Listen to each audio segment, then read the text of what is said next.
पिछले भाग में हमने देखा माता सत्यवती और महामुनि पराशर के योग से वेद व्यास जी का दिव्य जन्म। अब आगे देखते हैं नारद जी और व्यास देव जी का पहला पवित्र संवाद। हिमालय के शांत और पवित्र वन में महर्षि व्यास तपस्या में निमग्न थे। उनके मन में एक कसक थी। इसी चिंता के बीच एक दिव्य प्रकाश प्रकट हुआ। वे थे देवर्षि नारद जी। नारद जी मधुर वीणा बजाते हुए बोले, व्यास, तुम्हारा हृदय क्यों उदास है? तुमने तो ज्ञान का सागर संसार को दे दिया।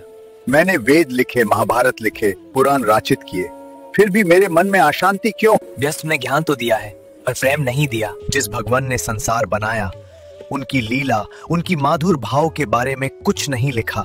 आप ठीक कह रहे हैं देवर्षि, मैंने उसका वर्णन नहीं किया। शायद इसीलिए मेरा मन शांत नहीं होता। व्यास, तुम सही कह रहे हो। ज्ञान बिना भक्ति अधूरा है। संसार को ऐसे ग्रंथ की आवश्यकता है जो हृदय को छू ले, जो भगवान के प्रेम भाव को जन्म दे।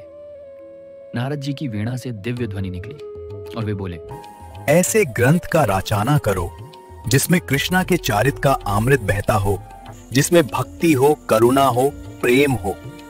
वही ग्रंथ मानवता को नई दिशा देगा। व्यास देव की आंखों में चमक आ गई। देवर्षि, आपने मेरा मार्ग प्रकट कर दिया। मैं ऐसा ग्रंथ रचूंगा जिसका नाम होगा श्रीमद् भगवत महापुराण। नारद जी आशीर्वाद देते हुए बोले, युग युग तक लोगों को प्रेम, शांति और भक्ति का सार देगा।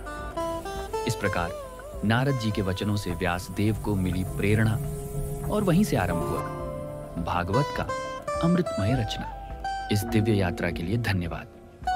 अगले भाग में हम देखेंगे सनकादि मुनियों द्वारा भागवत का प्रचार। इस कथा के साथ जुड़े रहने के लिए इस चैनल को लाइक और सब्सक्राइब करें। जय श्री हरि।